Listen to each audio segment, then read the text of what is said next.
everyone? Welcome back to another edition of the Apex, the podcast. Ladies and gentlemen, a lot of crazy things happened in Apex Legends over the last few days, but the biggest thing, we're just gonna kick it off. Jumbo made Masters. I mean, that's absolutely incredible. Wow. I did it. Wow. I did it. Absolutely incredible. It was a grind. Dude. Not a lot of sleep was had. Actually, I got some of the best sleep I had on one of the first nights because I was so tired that, like, when I got off at whatever time it was, I just crashed, and it was amazing. Other than that, though, it was fun. As you can see, E's not here for this. I exhausted him. He couldn't handle it anymore. No, he's going to be in the back end talking about the run to Masters with Enoch and the craziness that was. But in all seriousness, boys, the big news: Zero, Hal, Falcons. Things are not going well. Things are not going well. Some crazy shit went down. Jumbo, I'm going to throw it on down to you. Let's talk a little bit about Falcons and what just took place, because Twitter was abuzz. Yeah, yesterday yesterday as of recording this, so I'll say Wednesday, the 10th, we see a post put up by Falcons saying that Zero has been moved to the bench. And that was just really interesting to see. Like, even the terminology of it, moving to the bench was something I wonder why specifically that term, because I feel like usually people are just dropped from the team. But yeah, that's just something I have thoughts about, but we'll get more into like the situation. Is that a lot of people I think thought this was bait for a while, but that was from the Falcons esports account, so definitely couldn't be bait. Everyone was blowing it up. I was obviously live at the time, and people are just spamming my chat, asking me what's going on, and I don't even know, obviously. But then after it goes into, Hal talks about it today on stream briefly, and the conversation started off by someone asking, was it Zero's choice to leave? Which I think we've possibly talked about on this before, that Zero has wanted to play with like someone like Zainu and Koi. But like that, I don't know if I ever said it, that I wasn't really sure that if they ever wanted to like play with Zero at that point, because there's been things in the past about him wanting to play with Koi, and I've just heard that like Koi didn't want to play with him. That's just like, and that's all public stuff. Zero said this on stream and such. So apparently, when the person said to Hal, was it Zero's choice to leave? Hal's response was, you would think so. And then he took like a long pause and he said, it's complicated, right? And so what he goes into saying is that like he wanted to leave around the time of after NOLA, after they win. And he went to go approach Zainu and Koi, and they rejected him. And so he continued out playing the split, EWC, and then like obviously the beginning of this split, but wasn't very happy about it. And there obviously was some internal stuff going on behind the background. Hal was saying that all this stuff he's talking about is tip of the iceberg. And he said that on their most recent Pro League day, he decided they said, let's hash it out. Apparently Zero said no. This is all Hal's perspective and what he talked about on stream today. So him saying no, then the next day, this week, that post is made. It sounds like because of the no, it feels like Zero was then dropped / benched by the team. But at the same time, I guess he's saying it's complicated because it was because of like, I guess, him not wanting to play, of what's going on in the past. I don't know. Obviously, it's complicated. I'm speculating here, but that's the juicy drama part of the things. But this leads into the fact that we're going to have, and I guess the other thing I should really quickly say is Hal basically said they're not on great terms. Yeah. So that's a big thing. Juicy drama part aside, this goes into massive roster mania mid-season because, well, the number one IGL currently, Hal is now stepping back into the role of IGL, so we'll have that debate start again. But the current number on IGL before Hal steps back in that role is now on the market. And this is the guy that's won the most lands in the modern era. So a team's picking him up, and that means that there's a spot open on Falcons. And we know that only like a revered player is going to get put in there. So, have you gotten any calls, Jumbo? I just want to clear the air now. I could show you a DM I got from Zero. I have a screenshot of it, put it in our Discord earlier. It did say, "What are you doing January 15th?" Interesting. That's the day that Japan land starts. So interesting. Okay, we'll keep that in mind. we'll keep that in mind. He's probably DMing a lot of people. You're probably like third, fourth on the list, which you'll take that, right? Like you'll take that all Jayhawk day. showed betting odds and like of who he's thinking is going to go there, and my line was at plus 50,000. So if you don't throw in like at least $10, I'd put you're 50 kind of cents throwing. on it. 50,000. You know what I'm saying? Yeah, plus plus 50,000. What would 50 cents get you? What? A lot, I think. Yeah, if it's just 50,000. What do I look like, a math lot, guy? A lot for putting 2 quarters down. Yeah, I'm taking that all day. No, but in all seriousness, though, there's a lot of opinions you can have about this. I think the number one opinion, and I think the best opinion, which I could be wrong about for somebody listening, is this is good for the league, baby. This is real good for the league because we got some real hatred for the 2 widely considered best 2 IGLs in the entire league. This is exactly what you want for the league moving forward. I've honestly felt like this season has been pretty lackluster. I think a lot of that could be said with how the formatting has been. Obviously, split 2 does not hold a whole lot of weight. Although I will say some of the teams that have needed to win this thing to get in, they've been doing really, really well. So shout out to those guys, but it's still really early. You'd expect some of these other teams to bounce back and kind of re-solidify what we know and think will happen. But I mean, it's just real great to have this kind of hatred back. And for 2 players who have already won a handful of championships each, for them to like be beefing like this, having their own teams once again, it's going to bring back just a whole nother level of Apex drama on the Bluebird, and also some fun when we're inside the games, man. Yeah. I would say too, real quick, to add on to everything that Jumbo had said about what Hal said, one other thing that was interesting to hear was that he did say that they should have the new third announced by Monday. That's obviously when weekly like roster locks open back up so they can make changes, but that also contracts are being worked out and that Zero should have a new team soon. So I think the most interesting part, because I think it's pretty obvious, like Zero's going to have a new team. I'd be stupid if he didn't for a lot of these teams that just purely need the champs points, right? Like on that alone. And then you add on obviously everything he is as a player. It's like it'd be stupid for you not to try to entertain it. So Zero's going to have his situation figured out. But Hal saying, go ahead real quick. I was just going to say, you mentioned the champs points, and Jay mentioned something today that I didn't even realize because like he said, like, let me just see. When we were kind of all speculating, I wanted to like see how he said it. I don't see it here. We were making too many jokes. He said basically something like Zero can like essentially Zero has enough points to just bully out anyone. He has more points than some teams have that are in champ spots right now. So Zero can literally kick out a squad on his own, and he could pick up. Imagine there was 2 people who are like amazing players but have no points. Zero could take them and then just get a spot. I don't know how that really would work, but yeah, like he has enough champs points on his own to kick out any team he wants realistically. So I feel like that also means that any team is going to be gunning for him. I mean, even aside from the points, they should be gunning for him, but still. Yeah. But the last thing I was going to say too is that it's interesting that Hal said like contracts are being worked out. Because at least based on the surface level of it, that would mean that it's a player that's already under contract, potentially. So does that mean then that Falcons is indeed poaching somebody? It also could mean that they're just trying to agree to terms, right? But like it's very interesting. Again, I think what Jumbo was getting at was the wording of a lot what Hal was saying and how it's just very like measured. And obviously, like you got to be careful with what you say in these situations. But I think we could really go through a list of like guys that would make a lot of sense for this roster. And I mean, like I said, we did the betting odds thing. I mean, there's some crazy names around that list that roster would be absolutely insane to say the least. Yeah, I want to shout out. Yeah, you mind if I go down a list real quick? This one comes from Nasky. I got Nasky's list here. Nasky's Twitter was the best. I'm just going to read off his tweets. They all came out within like 10 seconds of each other. I'm having some sweet dreams about Falcons' new third. Hal's been putting in the reps to get back to IGLing. I think Falcons will do well, Evan, if they drop Zero. That one was not good. I hope Falcons snipe down a good third. Let's hope Falcons' new third will help generate some good results. Don't panic about Falcons' new third. I think we the people, which I don't know about that one, of Apex want to see some big changes in Falcons with the new additions. Shout out to Nasky for that.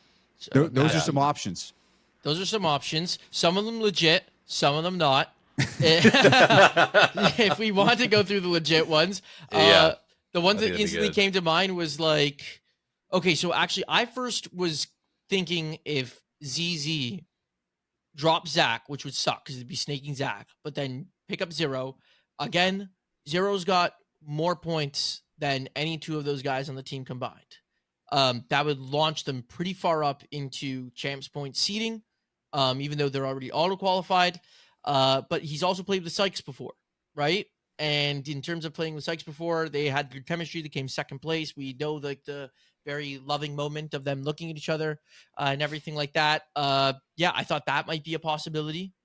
Then after that, there was, but we started realizing those Falcons has to be filled the spot, and ZZ's not assigned to an org, so it's a very easy org to poach from because you don't have to pay those buyouts and you don't have to worry about those contracts. So Guild or Sykes could slot in with Hal and Waltzy, one of those two. Who else do we got? What else do you want to throw out there, Donnie? Yeah, so we had saw Funk had skirmed with them when Hal was not skirming with them yesterday. Obviously, that was with Zero and Waltzy. So, like, again, that could have just been him filling in just for the day or whatever the case is.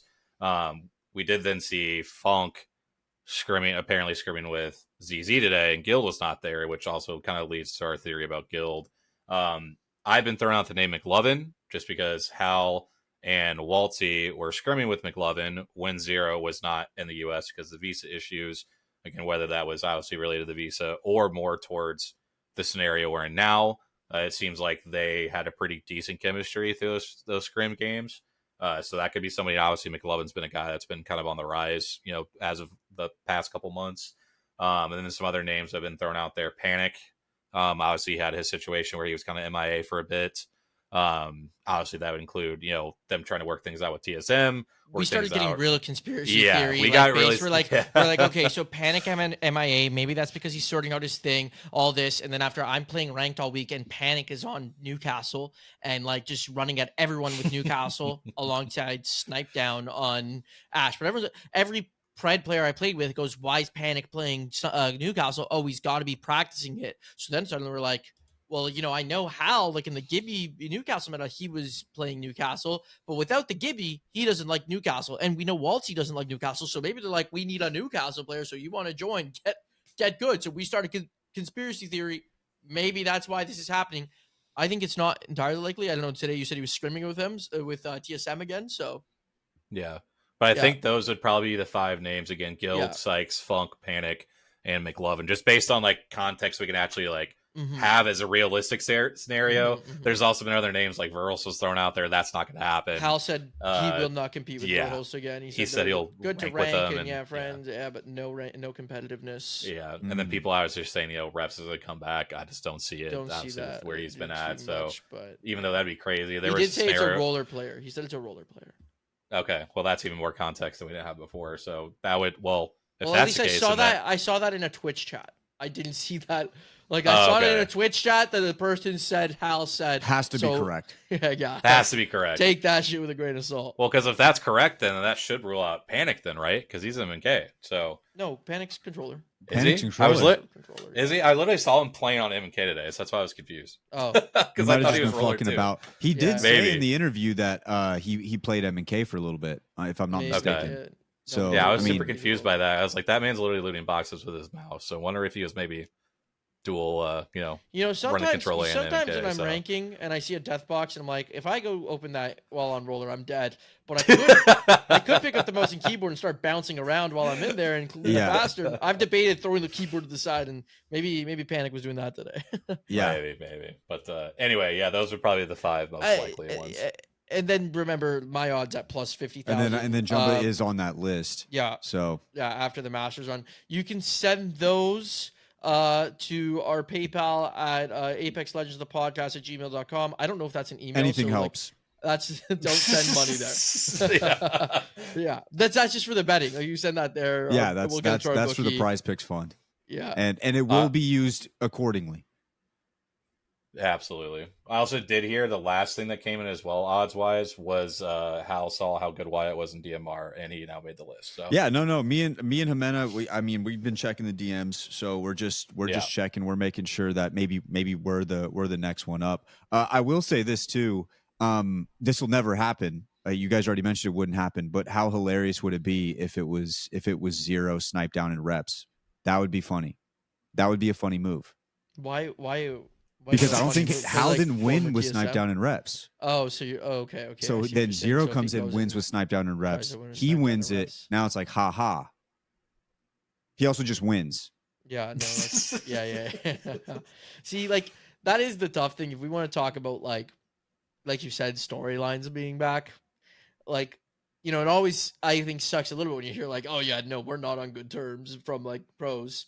But aside from that though, like having rivalry of two of the best players again in Apex coming back does spark some life in the scene. Cause like, as you were saying, Wyatt, this year hasn't only felt a little bit dry in storylines, not just because of the fact that like Split 2, while I do think that's a very good point, it does add to it, but it's also like in the past we had this DZ versus TSM, and like even if it wasn't DZ and TSM, it was this thing like who's going to be the one to take them down.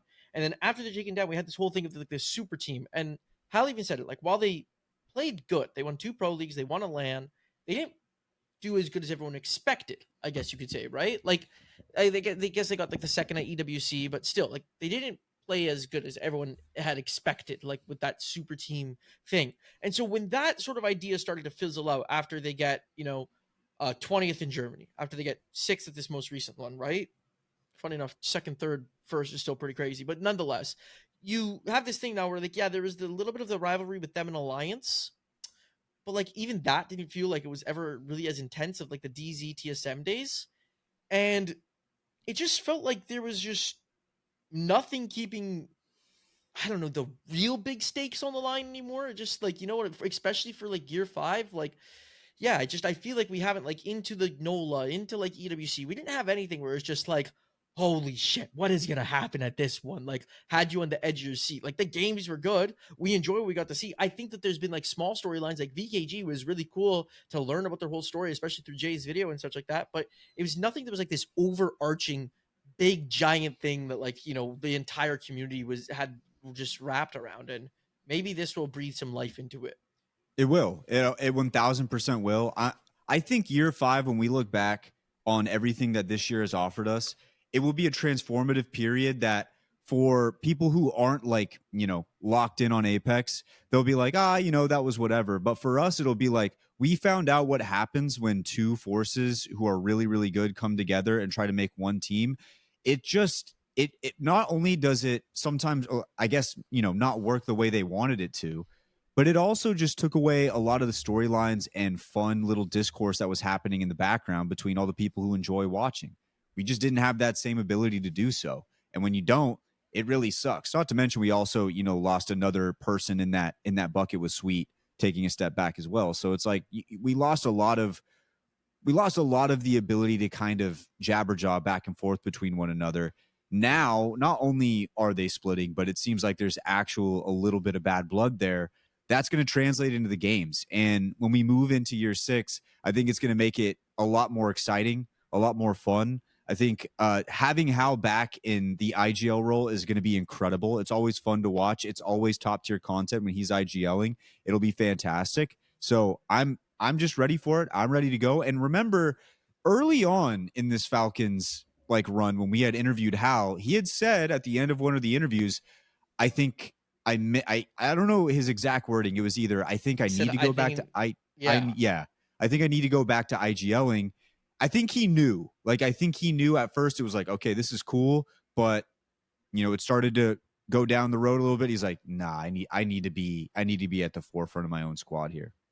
I'd almost even insert that clip again, because honestly, that was an Apex Pod exclusive breaking news moment, because while they were doing good, that early on in their teaming up to have Hal come on the pod and tell us, I think I need to be an IGL was kind of, I remember all of us being like, holy shit, that's actually caught me off crazy. guard. Yeah, we were all caught off guard. Because usually we ask the guys, like, I think that was when we did our last question, like, it was literally the Enoch's final question of the interview. Like, what did you learn from the last time you were on? And it was, you're thinking he's going to say like, oh, I need to be happier, or like, I need to be more grateful. He gave us like two, like he said I got a juicy answer and then I got like a different answer. He's like, the one answer was like he finally learned to like almost like cool off and realize like about other people's feelings and like how he should approach situations. Yeah, that's gone now, by the way.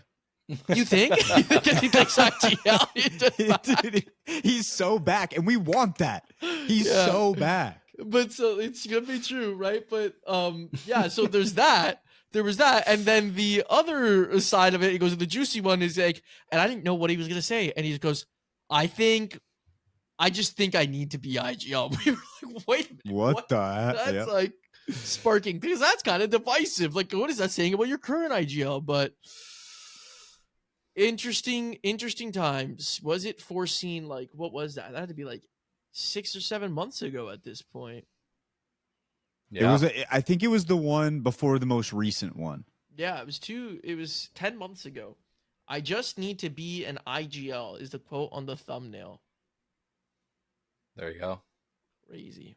No, he's back. He's back big time. And like we would talk more about Zero, but I got to see the team first. You know, like obviously we just don't really know what happens with how we kind of have more of an idea. Any speculations of where you think Zero would land?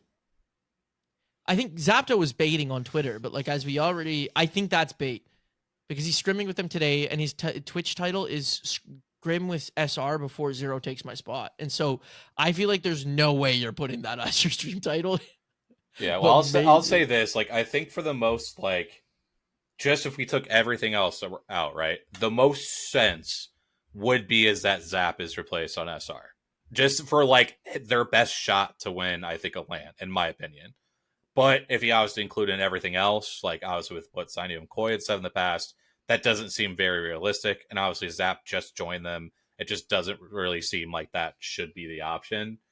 I mean, again, we mentioned the ZZ stuff that, you know, they're not signed to an org. You know, one of those players gets poached. Does he hop in?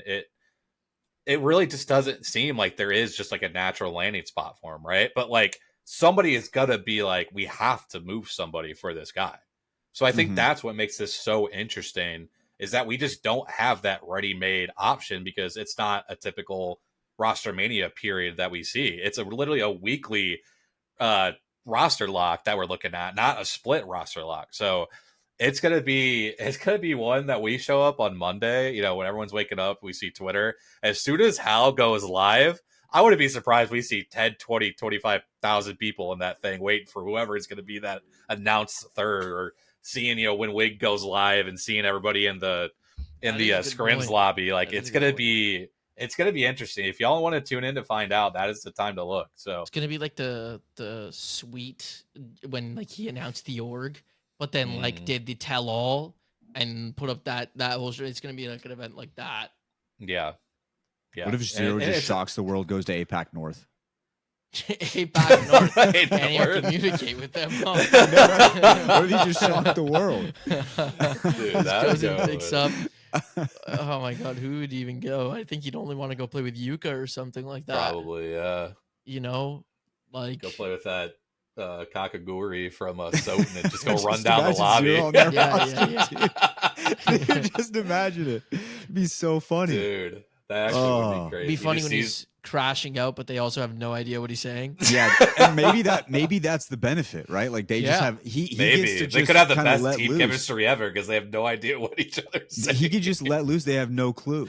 Use in-game pings and stuff like that to communicate. Use the in-game ping system, which is fantastic, by the way.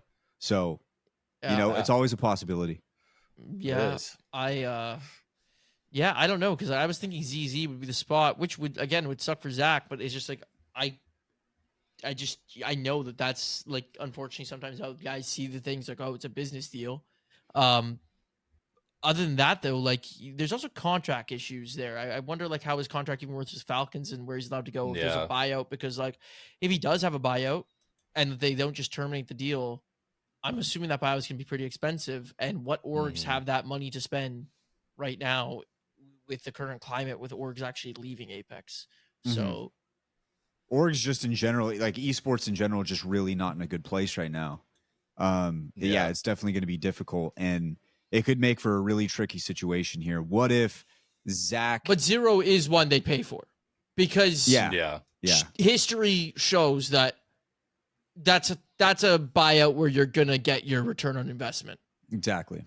What if they move on from Zach, then Zach picks up Design, Chaotic, we get Team BBB back, Bald, Brit, and Browse, and we see what happens there. You never know. The possibilities are endless. Yeah, it's. I think they're not Team that BBB endless, did though. great, did they not? Yeah, I don't think they're that endless either. No, BBB didn't even make freaking. That's why I made that face right now. Yeah. No. Yeah. I mean, it's going to be hard to tell what's going to happen here. I guarantee by the time I upload this episode Friday morning, there's going to be all the news that'll render this episode useless, and that's just what happens to me every single time. So it is what it is. But that is the roster mania. That is the big story from this week in Apex Legends Global Series Worlds, all of those rounds. But we do have some games that did get played this week, boys. So we might as well talk about those just a tiny bit. We can talk about those just a little bit here. Let's move into the games here real quick. We'll kick it off with the first day, Saturday. Virtus Pro absolutely dominates. 89 points in that first lobby. LG was right behind them with Naughty as the IGL. Third place was Stallions. Fourth place was 14K. And then fifth place was DGAP. Boys, got to feel good for MT, man. You got to feel good for MT. Obviously, things didn't work out with Shopify Rebellion, but he goes in. He comes over to the Virtus Pro, and things go really well. And he continues to prove why he's like such a mainstay in Pro League, which is just how good he is in the scene. Absolutely insane. What'd you see, Don? Yeah, I mean, it was just a consistency from them, really throughout the day. They, outside of really maybe that first game, they just overall played extremely well. It was a performance, again, like you mentioned, like we just almost come to expect from teams that are led by MT, right? Like they're usually making a lot of final circles. They're playing a lot of really good spots, and he's working with two players that, really do a great job of listening to his comms. One big thing I know he mentioned about moving over to this Virtus Pro roster was that it just felt like he can play a little bit more of his style of game. And it wasn't anything that, like, with Zainu or Koifel that he was like really upset about. It's something that seems a little bit more natural to him to be able to call a hard zone game style versus a kind of run and gun edge play style that Shopify like to play at times. So for Empty, I think it just comes more natural, maybe a little less second guessing, a little bit more of really all in on his calls. And I think you just saw the results of a team that is so in sync.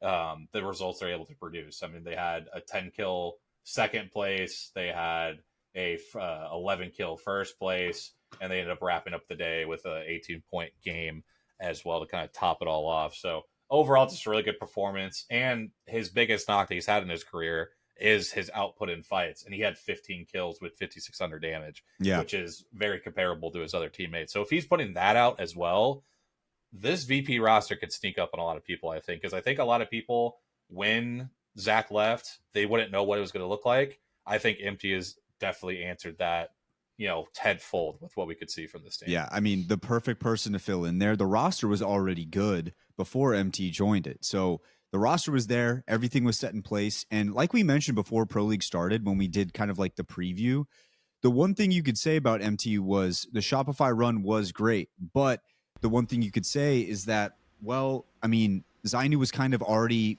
at a lot of points throughout that Pro League split, kind of IGLing the team, and they were bouncing ideas back and forth.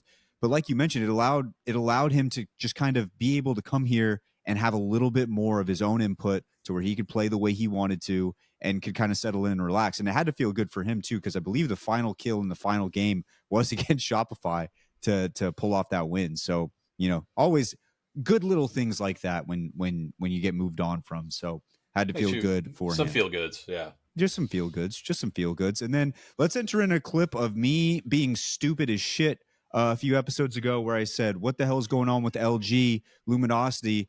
Naughty's IGLing. Yeah, I'm not impressed by that. Yeah, I could go ahead and shut up because Naughty did good. Naughty did real good. And people were talking about it. Jumbo, what did you see?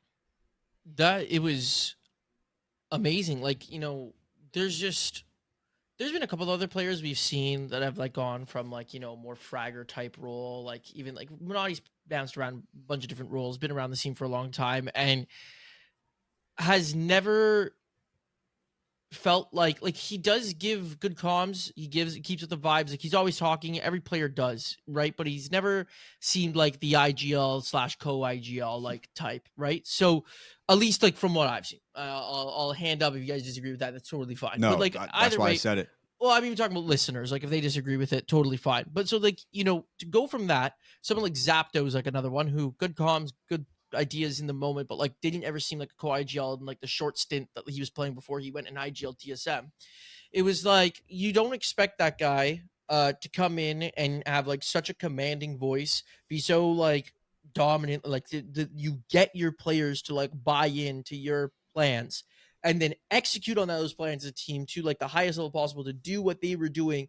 That shit was impressive and inspiring. And it's not to be like, oh, we didn't think Naughty is a good player, like not to like knock him down or anything like that. It's just, it's not hard. Ask any guys who like IGL, like there's so much more you're paying attention to when you have the like that on your mental in the games, that like it's not easy. And so to step in and do as good as he did in his first days, put his team into a position where they're 5th overall right now, was really, really impressive. And like, yeah, shout out to him. Shout out for that performance. It was so entertaining to see. Their comms are so funny. The vibes were like at an all-time high, and everything was engaged.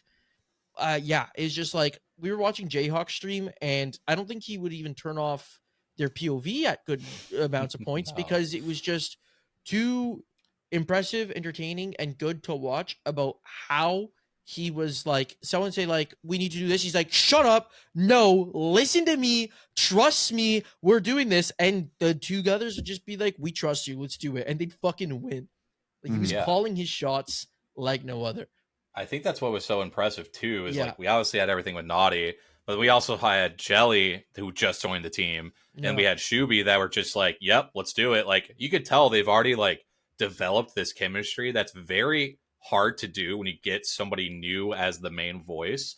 And I was, mentioning, and we've all just as the boys have been talking about, sometimes when a guy just gets put into those leadership positions, they get better, which sometimes you see the opposite, part where it gets a lot worse. But with Naughty, it just seems like, at least to start with, like he is fully ready for the moment. He is fully prepared to put his team in the positions he thinks they need to win. And I mean, especially that game 5, when they won that game, they were holding the space against 2 of their teams, and just the absolute microcom masterclass that was going on of, you were doing this, you were doing that, you were watching this with rampart walls, you were doing this, putting pressure to force them this. It was like literally watching a chess master go at work. Like it was absolutely insane, the pieces he was putting Jelly and Shuby in. And yeah, I mean, it's so cool to see somebody like that, because I think a knock on Naughty has been at times that he's been a little bit too frantic and not really had, he's been good comms, but I think at the opposite end, there's been times where people like he gets too over antsy with it. He was perfect this set, and it was so cool to watch, because I think a lot of people are fans of Naughty just as like the person he is. So it's really cool to see those kind of guys have success. Yeah, I just think that the energy that he brought is like also what gets that buy-in from his teammates. Yeah, 100%. It's so much easier to lock in when somebody is fully like locked into every detail. It's like, sure, if you're gonna think everything, then I'll just follow what you need to do, man. So it's awesome. Yeah, it was really impressive, and just watching him from afar for so long, I never thought the transition could happen. I didn't think that that was a role that he could really fit into, and the fact that they're able to get second place on this day and really kind of show out, well, like show the potential that they have. Now, I still think this team has a little bit of they lack certain things still. So I'm not gonna go out of my way and just say like, okay, like they're gonna dominate, because when we get into the next day here in a little bit, I want to bring up some of the things that I worry about with this team, and it's not even necessarily Naughty with his IGLing. There's some other problems, but the rest of the day there were a few teams that just didn't do well overall. You look at like the 100 Thieves, they kind of were down there with 12, Falcons at 15th, Sentinels at 17. So a lot of teams who you would expect to do better still struggling out the gate a little bit here. But that was the overall day for day number 2. As we move into day number 3, we had Unreal Nightmare at the top with KCP Pioneers in second. And Unreal Nightmare kind of had like a decent 11-point lead on the day. Ninjas of Pajamas in third. And nice to see my boy Monsoon Oblivion in fourth. Shopify Rebellion in fifth. I'll kick it off with Unreal Nightmare, Don. For people who don't know who this squad is, who the hell are they? So it's really interesting because it's a team that does not have a lot of Pro League experience. I believe Davis Wave has the most. I think he's been in a few splits of Pro League, but I know Rails and Huntsman are pretty. I think it's actually Huntsman's first split of Pro League, if I saw correctly. I think it might be Rails' like second split of Pro League.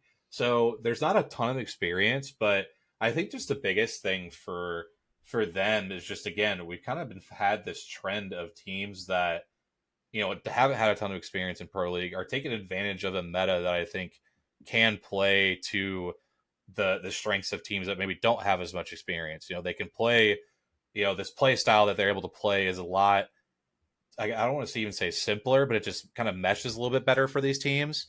And I just think that, when you have these weapons where you can poke from distance, you can consistently put pressure from spots. It's just the biggest thing is putting yourself in the right spot. And a lot of these guys have played this game long enough to know what spots they need to get to. It's just, making sure your timing is right to make sure you're always on point. And then from there, it's just holding down your spot and being an absolute menace with, 30-30s and charge rifles and what have you. But yeah, it's just overall, again, a really solid performance. Again, I always look like, how many points from kills, points from placement that they're getting. Is it pretty balanced? Is it heavily leaning one way or the other? I mean, they had 36 kills, 33 placement points.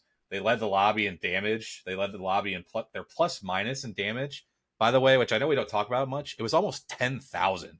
Yeah, which is an insane stat. Like, if you look at KCPs, it was 200. Yeah, second. That's the thing is, like, I feel like that stat is unimportant unless you have an outlier like that. That means they're just not taking shots. Like, they're just not taking any sort of damage at all, which when you go into fights later on makes it real easy to win. Yeah, and I think the biggest thing, too, is, like, when you can put that much pressure and not take in as much pressure, you get a lot more comfortable throughout the match day. Like, you're like, damn, we are, like, putting pressure on teams, and they're not able to pressure us back. So it was, again, a really good performance for a team that, again, I don't think you would expect, obviously, coming into the day to be the ones that won the match day. But you just, again, you have to tip their cap to a team like this that, when they don't have all of the experience in the World Pro League, they can still step up and say, hey, on the right day, like, we're going to be there. And if you can't match, our output and damage, we're going to find ways to win games. And it was just, again, it was a really cool thing to see. And it's just one of these pro leagues where you can say, oh, maybe it won't happen again, but who's to say it won't? They had like 4 top 5s.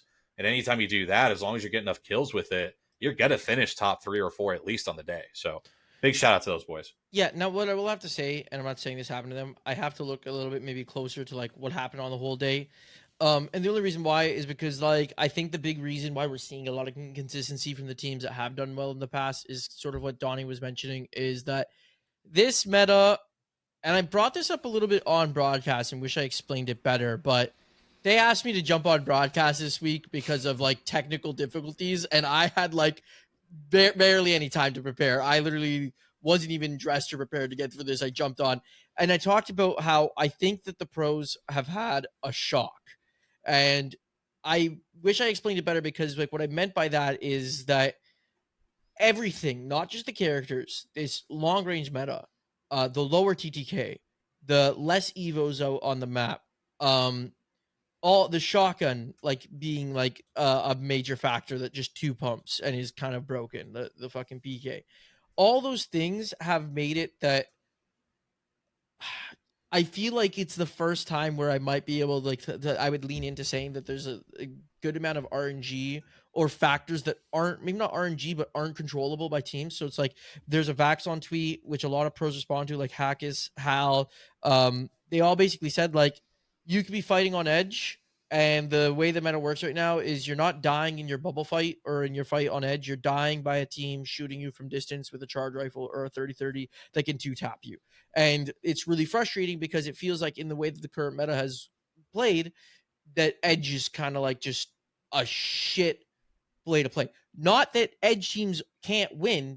I'm sure that they still can, but it's way more inconsistent than before, right? So it's not something you could rely on. And that's because there's just a lot more factors you can't control. So it becomes a really tricky situation where it's like I actually got to play some ranked with J Dot, who is part of KCP, who's currently first in Pro League, and I was asking him if, like, you know, he thinks that like if he's been able to take advantage of that, maybe these pros being uncomfortable in this current meta. And I don't remember his exact answer, but it was like interesting. He even was saying that I think at least with the character meta, he was saying that he thinks they'd be doing better even without it, like if it was different.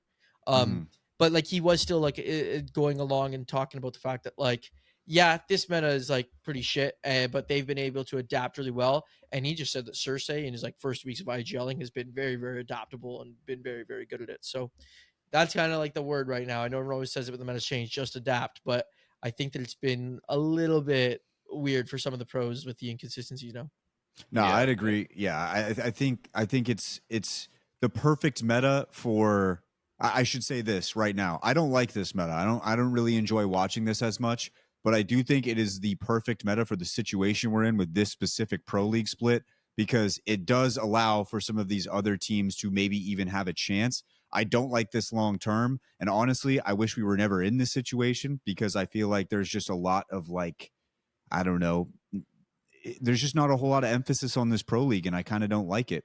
But if you have this meta and you pair it with exactly what's going on right now, you look at the top overall standings. You got Pioneers up top, Unreal Nightmare sitting at third, and obviously some teams have not played 2 days, so that is what it is. But you got like Develop Modern Gaming in 8th. Played 2 days, by the way. Say that again. Everyone's played 2 days. Oh, everybody has played 2 days. Yeah. Okay, yeah. So then, even then, I think it more confirms the point. It's like Unreal Nightmare sitting at third, deep, or not deep, but like as we go deeper into this season, Develop Modern Gaming's tied for 8th. You have some of these other teams that you just wouldn't expect. I mean, like Leave No Witnesses right there.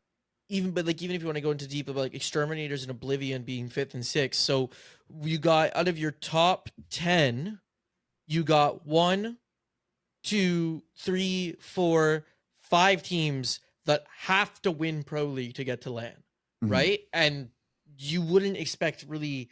I don't think I expected 5 out of the top 10 to be there. And not to mention, like you were just saying, like you got, like in your top 5, you got 3 of those teams. So it's like, you know, before when I thought maybe this Pro League's a wash, like one of our top teams just take it. Those guys don't make it. They go to regional finals. Maybe if they're lucky, one of them steals it. But realistically, I thought we were just going to have like maybe like 6 out of those 8 spots that like, or could be taken by someone like winning like Pro League and everything like that, pretty much eaten up by the teams that are already qualified.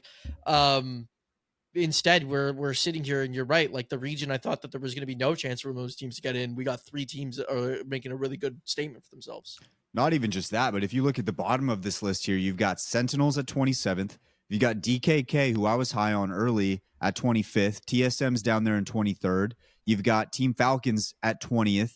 You just have a lot of these teams that you would have expected to do a lot better. And not just that, not just the fact that Falcons is down there, but now they're having a whole roster mania situation play out midway through the Pro League. So, yeah, at least they're auto-qualled, though. But Sentinels is kind of Sentinels, TSM, those are like chopping block teams. Yeah, where they need like to do should well. Be auto-qualled almost, because if like the way it worked that we talked about in previous pods. But like realistically, if they like drop no points and a team underneath them gets like second, it starts to put in the question a little bit, like, is there the math there that kicks them out? I don't know, but like I think Donnie and Jay are working on something about that, so we'll see. But yeah.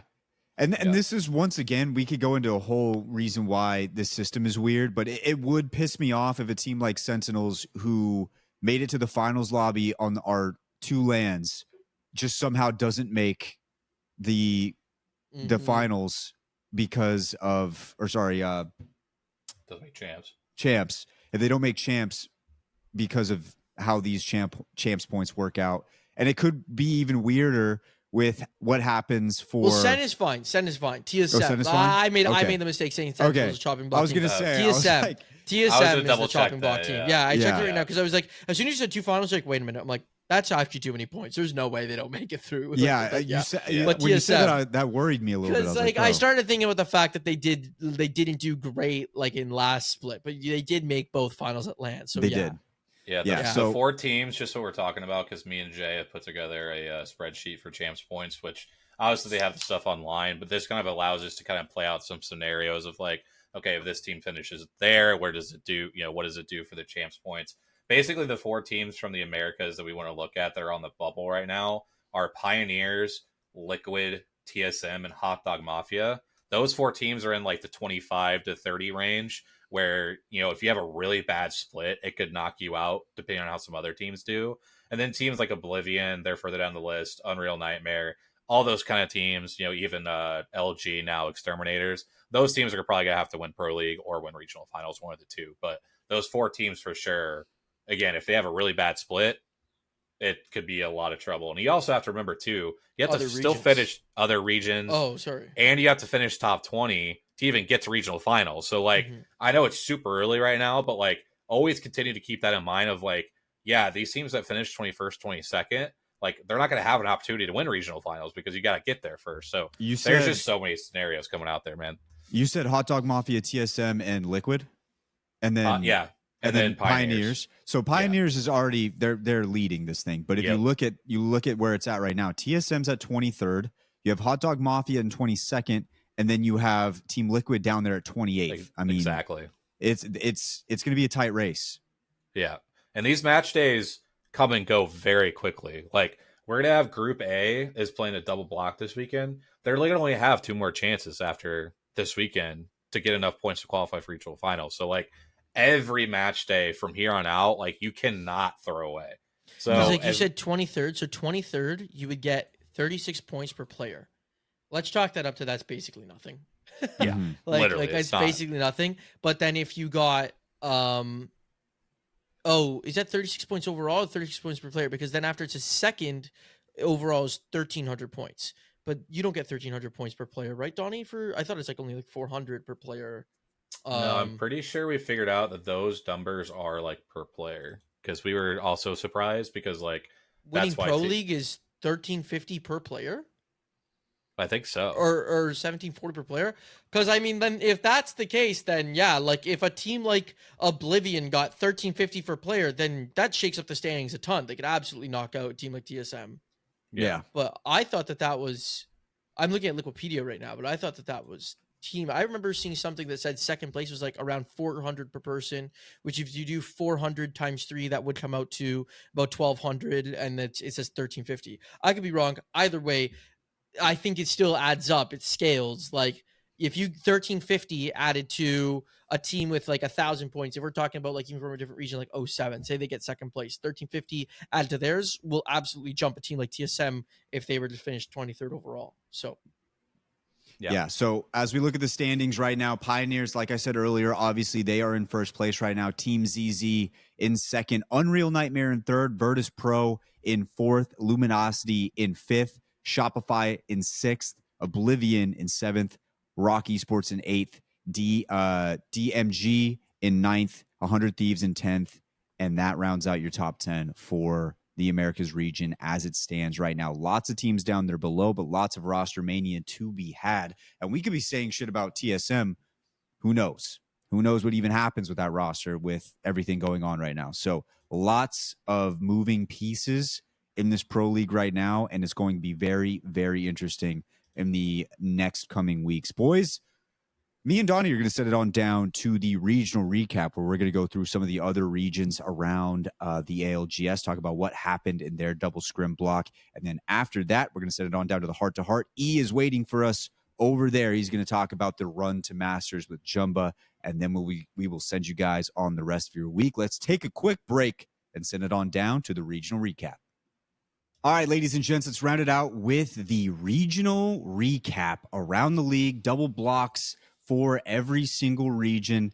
And Don, I feel like it's best to start off with some EMEA. What do we have from EMEA this weekend?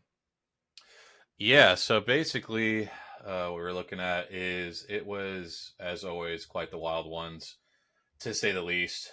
We saw a lot of struggles again from the start for Alliance, but in typical Alliance fashion, they find a way to drop 31 points in the last game and still win the freaking match day. So just, classic Alliance performance. It seems like, they just saved the best for last type situation.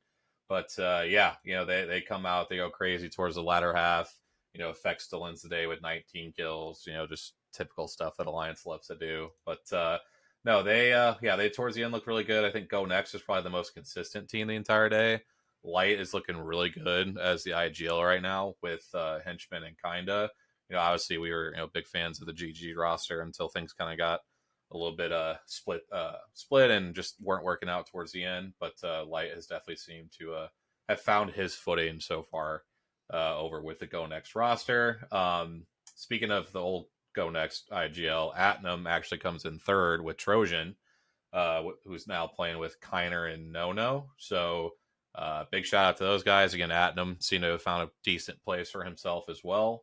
But overall, again, just a lot of fun things during the EMEA in this first block. We also got to see Taskmaster and Oirain, which is the POT roster, and then the comeback of Hardeki, man. I think that's the one last thing we can round it off with that first set is Hardeki is back playing Pro Apex, which is what we all love to see. He's back with Kazakh and 9 Impulse. They get a 6th in their first block. But, kind of get into the second block a little bit too now. They actually go on and win that one. So they learned pretty quick, I guess, from that first block the day before. And absolutely tore it up the next day. 9 Impulse leading the team with 16 kills. Played very well all the way throughout. They had 80 points of the day, which was by far and clear what the next best team had on Sunday. Go Next right there again. They get second. So again, I would say probably the most consistent team for me right now in EMEA is Go Next. Again, I've been a big fan of Light. He's obviously had a really good year last year, and then the start of this year has been kind of a struggle.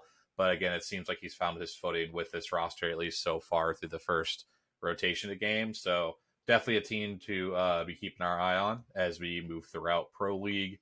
Empire Gaming takes third place, which Arctic is probably the main name. He's been on the FaZe rosters and stuff before. So they end up taking third. And then Oirain and Taskmaster and Prestis get fourth with POT. And then Roadhouse, which is Aku, Lufka, and Blast, which obviously is another guy from those GG rosters. They take fifth. Again, big takeaways. Like I said, for me, is Go Next. Again, most consistent for sure.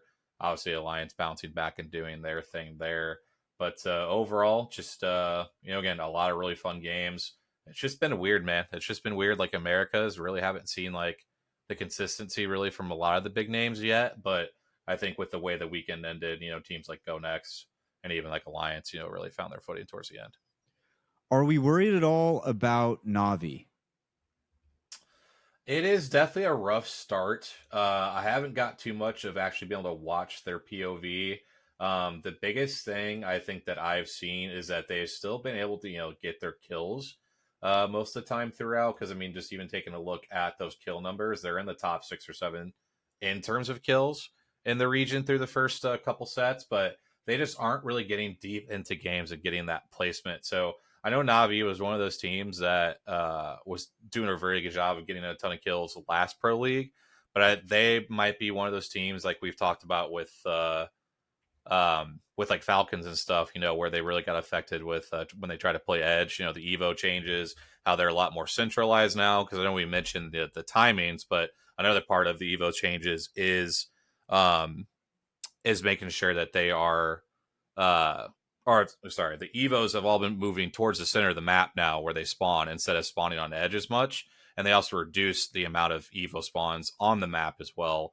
So the biggest thing for them, I think, is making that adjustment from not having as much Evo on edge, being able to get to purple immediately like they used to in the past, and really trying to find a way to maybe get to zone a little bit faster.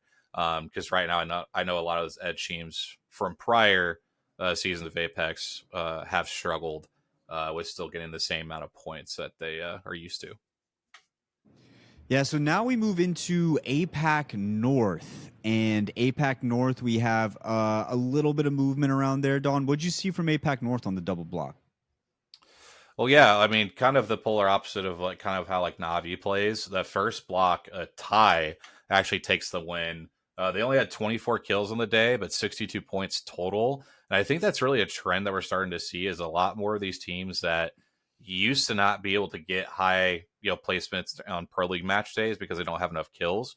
If they are really on top of their game and they are getting to like these zones quick, they actually are finding ways to be able to win more of these games or getting those top 2 or 3s, just because we've really seen the shift almost back to like the Gibby, Newcastle, Ramparts, those kind of comps really started to shine a lot more. And Ty was definitely a team that, again, did a great job of finding placement. Just taking a look at their games, they won game 1. They got second game 2, second game 3, and then fifth game 5. So like multiple top 5s. Again, not getting a ton of kills, but again, it seems right now, at least for the start of Pro League, and this isn't just APAC North, this is everywhere, because we saw Cybercats last week. They won a Pro League match day with 19 kills. Yeah. So it just seems to be one of those things right now that until at least a lot more teams kind of make the adjustment of, not having the Evos as much as they're used to. And, obviously the adjustments with like weapons like the 30-30 and the charge rifles, which kind of allow zone teams to like poke a lot more and get a lot more, knocks and damage and things like that. I think we're going to see a lot more of these zone type teams, start to shine a little bit more, at least until, again, we see like the adjustments for teams on edge. But yeah. And then when we move into the second block, another team that we saw last week in the regional recap, Soten, back up top. I believe they got second last week. Once again, they're back up here in first, and it just kind of seemingly just playing their best right now. Yeah, I mean, again, Kakagori does a great job. He was huge last week with 31 kills in their match day. He gets another 16 in this set. And again, the Soten just seems to be one of those teams that's been able to fight and get the kills, but also stack along enough placement points to propel themselves in those top 2 or 3 spots. I mean, again, they added a guy like Mia K. I kind of mentioned it last week at the regional recap. You kind of add that extra experience and kind of changes maybe the way that they were playing a little bit last split. And I think we're starting to see some of those results early of Mia K's kind of influence on the roster, because anybody knows has watched the region long enough. He's played for quite a long time and has had some good experience on different rosters. So I think this seems to be a match made in heaven, kind of like what Light's been with Go Next so far. And just a team we definitely want to watch. Just other quick notables from this roster. From this day, Unlimit gets second place, which that's Yulari Man. For those who remember from last split, he was kind of like the big star that shone and that first split of Pro League. But he has 16 kills. His teammate Peace actually leads the team with 21 kills on the match day. So they were absolutely frying and ended up getting in second place. They had 42 of their 57 points come from kills. So they kind of said, screw the Evo stuff. We're just going to go do our thing. But they definitely played well. And then Fnatic, again, following up what they did last week with another third place. Again, seems to be really consistent along with Soten right now. And that's really put Fnatic, again, kind of back in the place that we expect them. At least the first couple of weeks, we haven't seen those bad results. And I was going to kind of bring that up because I remember in the regional recap all before EWC, we had talked about how with Fnatic, there wasn't a whole lot of time that the team had to gel together. Yeah. And now we're starting to see like more time underneath the belt of everybody with this roster. Now it seems like things are starting to settle in once again. Yeah, I think, because I think I even mentioned it before, like I felt like this roster was going to be a long-term roster. It wasn't going to be one that was going to have the quick results I think everybody, was hoping to see. But I thought if they stuck around, they continued to work together, this could be a team that come chance. Obviously it's in Japan.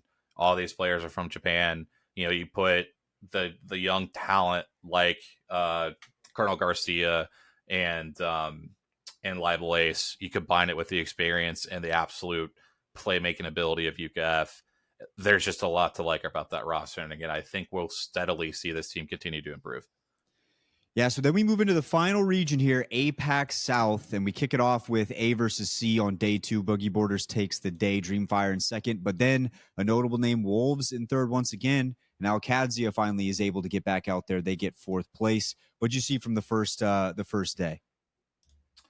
Yeah, so really with this first set, I know I didn't get to watch as much, but I got to talk with B-Rad. Big shout out to him for letting me hop on the stream again this past weekend. But I also stayed up till 5 in the morning to watch this. I don't know why I did this to myself, but we're gonna keep doing it, I guess, if the content works. But anyway, the first couple games, Boogie Borders wins the match day. They win the first 2 out of 3 games, which they definitely have some solid players, but just kind of seeing the reactions around the region, it was definitely like, this is definitely not what we expected. But unfortunately, I think the main story was the so many resets, unfortunately, because of the co-net situation that was going on.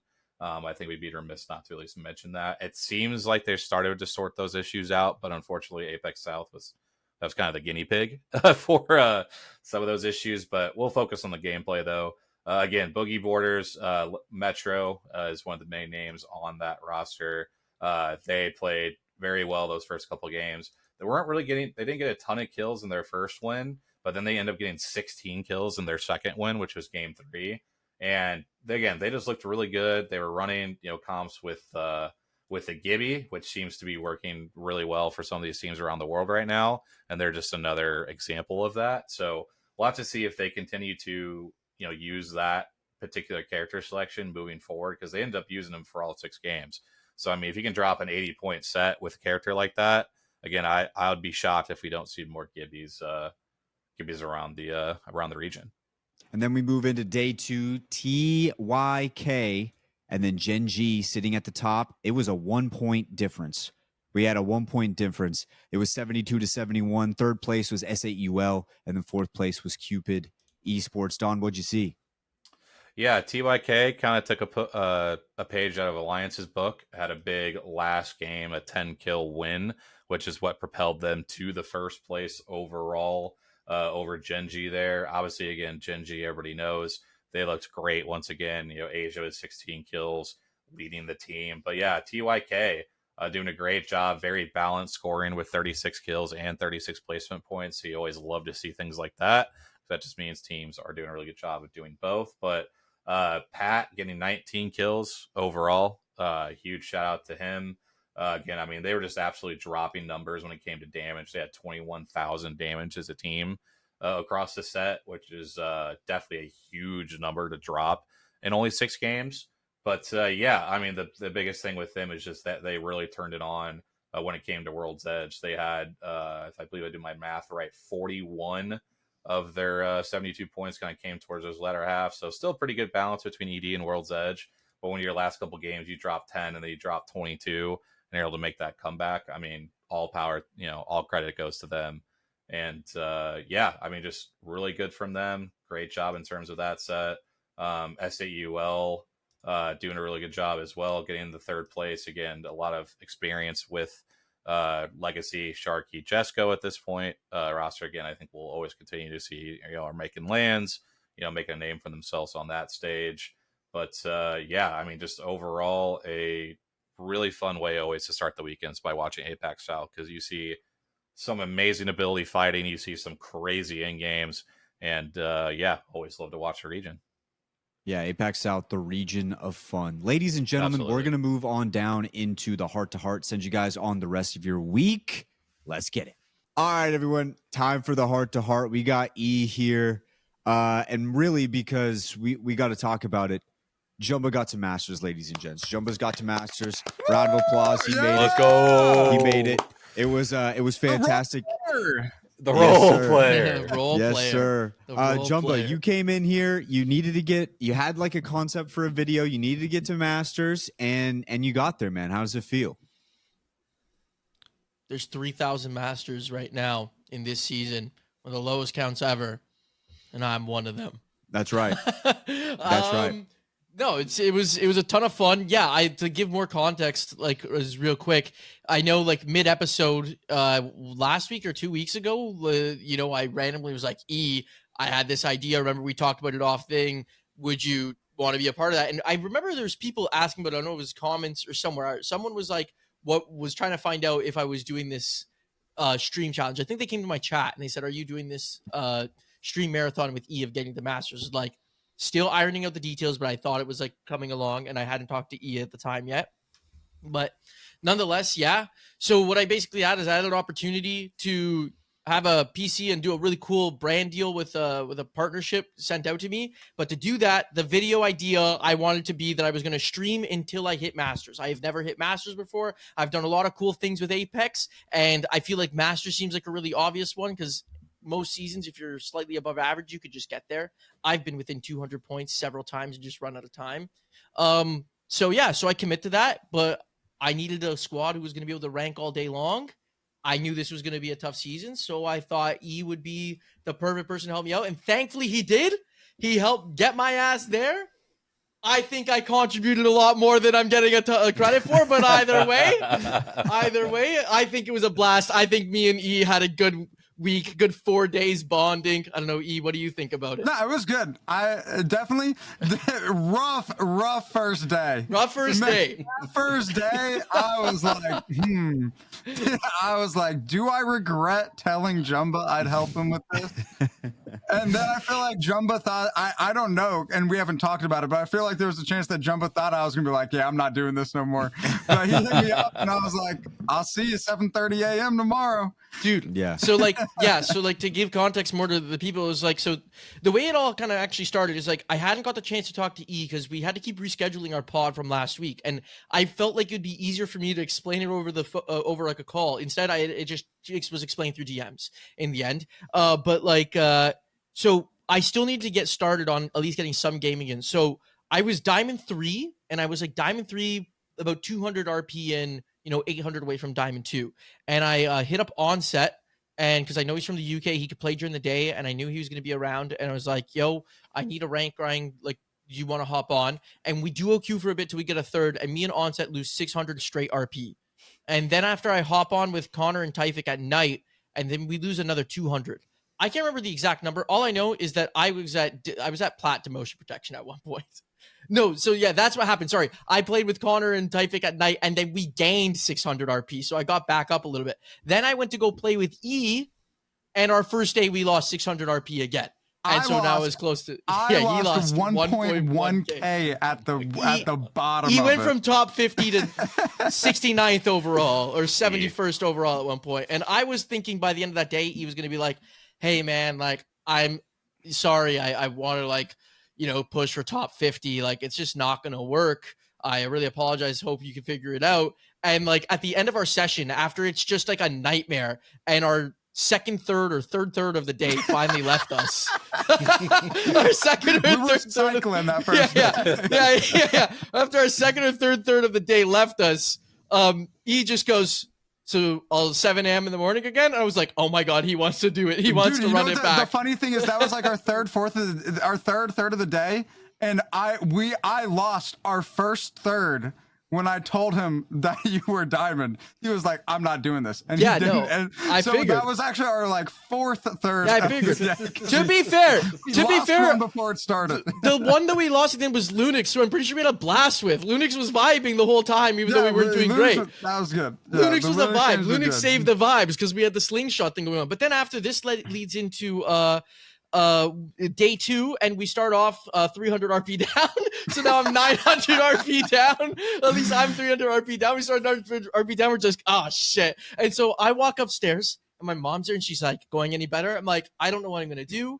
I'm down 300 RP. I guess I'm not cut out for this. I'm not PC going to back. make it. I need to fucking, and so that's the thing. I'm like, I either need to send the PC back or I need to pivot and find a new idea. I said, cause like, what's the point of me streaming every single day at this point? It's not working. I'm ruining the vibes. Enoch's now number fucking 80th in the world or some shit like that when he was at 50. I'm like, this is all terrible. I'm like, and I can tell that some of these guys, I don't know if they want to play. And then at that point, the slingshot hit. The slingshot. And that's what it does. 1,600 RP gain after that or something, because you have to remember we had to gain 900 RP back, and then I finished like 1K up on the day. So like we freaking farmed, and then I got on with Connor and Typhic at night, gained like another 200, 300 RP, which that is the biggest thing. I'm going to be fighting for my life about these carried allegations. I did play with Connor and Typhic every single night on top of playing with E, and we gained every single night. So I was still gaining when I didn't have 2 Pred players to run with. But nonetheless, I'll take the heat. I'm ready for it. Come at me. Dude, just so you know, I get allegations that I'm carried. And so you're certainly going to get allegations. Yeah. Fair. Okay, that's good to know. And then like, oh, dude. And then, like, we gained, like, roughly 1K every day. I think one day we had yeah, I've said this to the boys. The one day that was funny is I was up 790 RP at one point, and we started having a couple bad games, and we started getting into it a little bit. I'm like, E, why am I getting flamed? We're having a good day right now. Like, it's not day one. We didn't even fight this much. Like, what's going on? I felt like I would say that there was one, at least from my memory, there was only one time I felt like I got a little bit more irritated than I should when there wasn't an alter TP down, and I was like, what are we doing? Look, it's the funny thing is it happened one time. I definitely didn't get the alter TP down. The other time I was getting flamed for not having it down. It was down, just the team that fucking ran at us found it and broke it. I'm like, I can't, it was down. Like, bro, I just like alter TPs were a hot debate because then after a day later I'm asking about alter TPs, and someone said something. I'm like, no, I'm not making that mistake again about not having one down. And he's like, was it that bad? And I was more worried. Like, I wasn't upset about E getting mad at me about the alter TP in that moment. I was upset that I forgot to put it down, because I absolutely did throw that game. If I have the one role, I'm the role guy, that TP's got to be there, and we run at the squad. It's not there. We continue the slide. Yeah. And so like, yeah. But all in all, it was, I would say Jumba. I mean, he had a couple games where he was damage leader. It was not a regular occurrence, but it happened a couple times. And he's a great glue guy. Glue guy. I try to keep the vibes. Every game started off with, this is the one. Even when they weren't, but like, we're so back. Like I would often say, there's no way we can be back if we're already there. Just hitting the one-liners. And then there was also a couple games I even had. Well, there was one game I had most kills. I did. We didn't win that game. We fucking threw in top 5, so I didn't even get my glory there. But it was gonna be a nuke. I had like 6 or 7 kills. But it's gonna be hard to outdamage Enoch and the multiple. We play with J Dot. That man's first in Pro League right now. I'm only an ALGS YouTuber. It is funny with the carried allegations that Enoch also gets them, because I'm pretty sure, Enoch, were you not first in back-to-back splits? No, I was 1 and 4. 1 and 4. I got gate kept by an Apex South 3-man that made it their life's work to gatekeep my back-to-back number 1. Damn. And they made sure that they all beat me out, so I was 4. The thing that's just funny with the carried allegations too is like I think a lot of people just think that I'm absolutely dog shit at the game, right? Like that's just like what is a common thing, which like, yeah, I'm not on the level of like top Preds in the game. I've never said that, but let's not. Well, that's act why this like, is a challenge. Exactly, but let's also not act like getting masters is the hardest thing ever. The only reason I haven't got it before is because like I wasn't playing the game. I've been several Diamond 1 seasons where I just don't finish the grind because I got more important stuff to do. It's same. It's gonna sound I make money not playing the game. Yeah. Why You could do it probably. I've seen Listen, you game. Listen, if I'm not doing it on a shotgun season, I'll wait. I'll wait till the next season. If you bring back SMGs, I'll do it.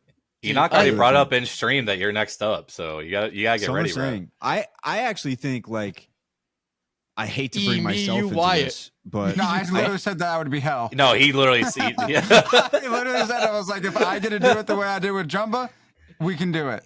Yeah. If I have to play with Wyatt and Jumba, I'm retiring early. Dude, no, you don't know what kind of role guy Wyatt is, though. What I was going to say is I was getting texts from people outside in the group saying like, hey, the Jumba thing's not going well right now. He was 5 points away and now he's down. And then I went in chat. I spit some straight fire and I put some bars in there. All of a sudden they get it within an hour. So dude, I put up a tweet. That was too funny. I put up a tweet that said roughly 1 game away. 3 hours it took us to get it after. 3 hours it took us after I put that tweet up.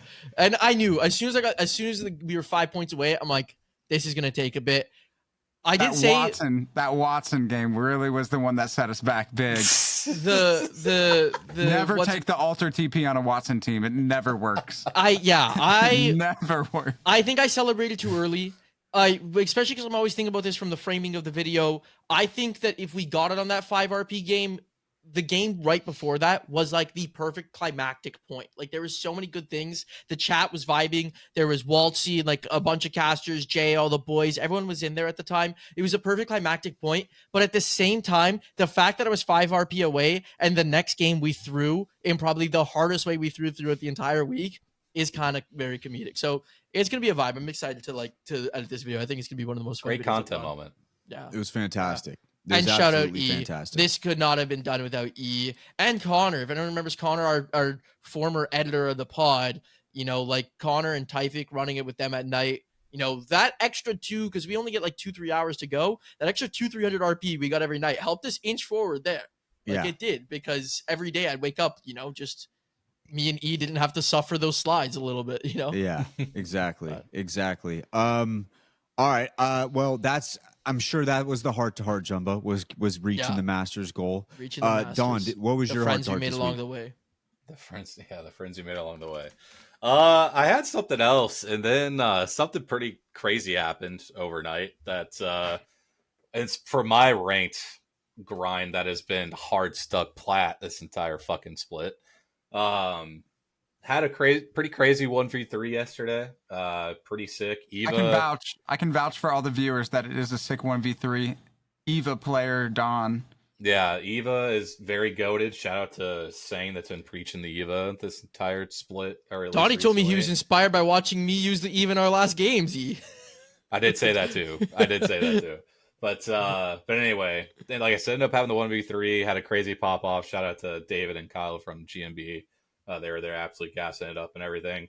And woke up to see that it ended up on a Zip highlight video, which of all the players at our friend group to end up on that, I don't know how it was me, but you know what? We'll take it. I'm not bad about it. But no, that was pretty sick. Just, see the support. Cody saying, guys have been in the pod before, and I've helped out with nice guys. They were liking it and gassing it up. And just a really cool moment to kind of add another chapter to the rank grind that this group's been through this split. But pretty sick.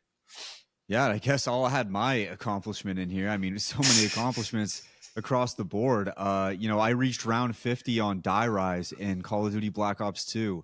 And I streamed it to about 3 viewers solo. And it only took me 1 restart where I died on round 3 6 times in a row. So it's like, I mean, really, we're all on top of the world here. The accomplishments can't stop coming in for the Apex of podcast. Reaching round 50. I also died on round 41, stupidly. I also died on round 44 because the game crashed. We bounced back big time. It was a map I learned in a week. Just accomplishments galore. Fantastic. What a show we have here. What a show. It's bunch of talented gamers. Yeah, I mean, my heart-to-heart really is. I'm so deep into zombies right now that it's actually bad. 3 weeks in a row, that's my heart-to-heart. I mean, I'm just so deep. I stayed up to like 1 a.m. last night formulating the perfect map ranking list. And yeah, I just stare at it. Like every single day, I just go in and I just stare at it. And I just like make tweaks. And then I'm like, did I really give this one a fair shot? Go back, play it a lot. That's where I'm at right now, like replaying some of these. I found a modded version that I could play Call of the Dead on Black Ops 3 because otherwise I'd have to buy Black Ops 1. Does it have the Easter egg? Huh? I think it has it has an Easter egg. Yeah, it has a difficult Oh, it doesn't one. have like the original. No, I think it does. Oh, because of I've heard the Black Ops 3 version has the original Easter egg, and I know that we've all talked about doing like this LAN party version of doing the original Easter egg for Call of Dead, but I don't know if that's ever gonna happen. So like we could do the Call of Dead Easter egg on the modded version. I'd be down. Yeah, no, I'm down with that. I'm 100% down with that. Because well, the thing is, if we didn't, we would have to buy Black Ops 1 and at least buy the one map pack to get Call of the Dead in order to play it. The shitty thing is, you're buying a game for one map when all of the other Black Ops 1 maps are on BO3. So that's the annoying part about it. But yeah, I'm deep in zombies right now, and that's my heart to heart. I'm so deep. I'm just deep in there. E, your heart to heart. Yeah, I think I'm tapped out on my Apex charity for at least a season or two. But no, like in unfortunate timing, because I was about to ask. I'm just kidding. No, dude. Why? I mean, hey, if you had the time and you were willing to get up and get on and make it happen, I would like. Hey, especially right now, I'd make it happen. It actually worked out. You cannot deny at the very least that I show up and I'm there. Yeah. Never. Jumbo was never late. Never late. I was way more late than Jumbo was. But what I will say is, it was a good time. I'm glad that like it happened during a season where like I haven't had like the best of splits, and so like I was like around like the 50 range, and so like I don't really care at that point. It's like if I'm not getting like top 20 or something, like it doesn't really matter. And so when Jumbo was like asking me if I wanted to do it, I was just like, you know what, like what's the worst thing that's going to happen? And it's like I get to help a friend out accomplish a goal and help him on his video, and we'll still have to do some talks, but Jumbo has said he'll help me get some juice going on YouTube, which I'm looking forward to, because that's my YouTube long form game has been deceased for about a year now, and so we'll hit the revival on that. There we go. And so, but yeah, it was a good journey. It was a good week. Grateful to do what I do, and I'll keep on doing it until I'm no longer doing it, and whenever that time comes, it comes. And so yeah, it's been it was a good ride, and I'm looking forward to next split. Hopefully I'll be doing a little bit better than I did this one, and so yeah, I'm just grateful. Gonna go with the old reliable gratitude. Hell yeah. It was a ton of fun. I hopped in his stream today, saw he was down 600 RP, and I was like, damn. Yeah, that's because like that the last 3 days. Maybe he needs me. I was like, am I the problem? He did. He had that moment. It was crazy. I had messaged Jumbo, and I was like, bro, he said it. He said the thing. That's when I popped the stream. Donnie mentioned us and said Enoch just said, was Jumbo not the problem? And then like I pop in there, I'm like, do I need to step in?